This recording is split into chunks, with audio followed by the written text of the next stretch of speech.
There are monsters born of doctrine, and there are monsters born of pain. The most dangerous kind, the kind that reshapes the world in their image, are born of both.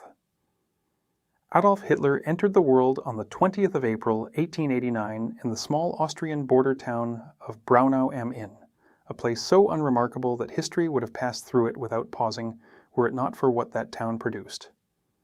He was the fourth child of Alois Hitler and his third wife, Clara Pilzel, a woman of quiet devotion and immense personal tragedy, having already buried 3 children before Adolf drew his first breath. Into this household of grief and precarious survival, the boy arrived. His father Alois was a man of contradictions that the era had no language to resolve. Born illegitimate, his own father's identity a question that would haunt the family for generations, Alois had clawed his way upward through the Austrian customs service with a determination that bordered on ferocity. He was a self-made man in the most brutal sense of the term, forged by humiliation, polished by ambition, and utterly incapable of tenderness. He wore his uniform with the pride of a man who had purchased his respectability at great personal cost, and he expected the world, most particularly his household, to acknowledge that cost. For Adolf, this meant a childhood conducted under the constant shadow of a man's disappointment. Alois wanted his son to follow him into the civil service, a respectable, stable, measurable life. Adolf wanted to be an artist. He dreamed of Vienna, he dreamed of grand buildings and sweeping canvases and a life shaped by beauty rather than bureaucracy. These two visions of a future were utterly irreconcilable, and the space between them was filled in the Hitler household with the sounds of violence. Alois beat his children, this is documented and attested. He beat them with a methodical regularity that spoke less of passion than of philosophy, the philosophy that weakness was to be struck out of a person, that softness was a moral failing, that the world would do far worse to a boy who had not been hardened by his father. Adolf learned early that the world was a place of force. That authority was not earned through love, but imposed through dominance.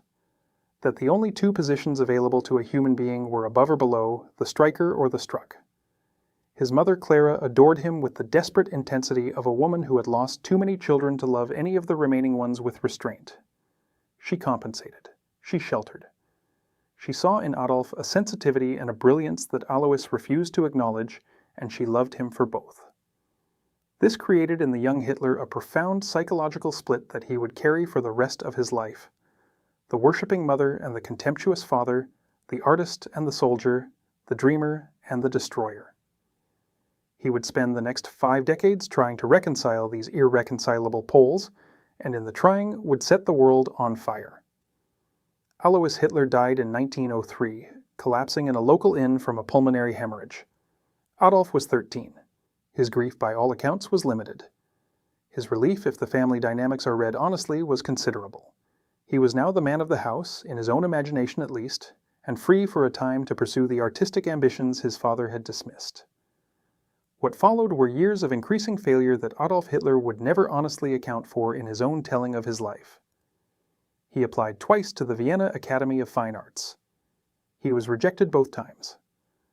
The rejection letters were precise. His work showed technical competence but lacked the human quality. His portraits were architecturally interesting but emotionally vacant. The faces, the examiners noted, had no life in them. It was, in retrospect, the most revealing artistic criticism in history.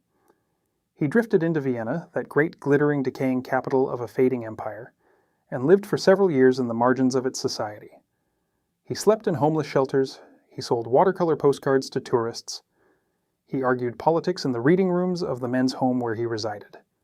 He read voraciously and indiscriminately, pamphlets, newspapers, political tracts, pseudo-scientific racial theories that were, in the Vienna of the early 20th century, disturbingly mainstream. He absorbed the city's virulent anti-Semitism, a prejudice embedded in the culture of the Austro-Hungarian Empire with the deep roots of centuries, and in that absorption found something he had never possessed before. He found an explanation, not for the world's complexity, not for the genuine social and economic forces that were reshaping European society in the industrial age, but for his own failure, his own smallness, his own rejection.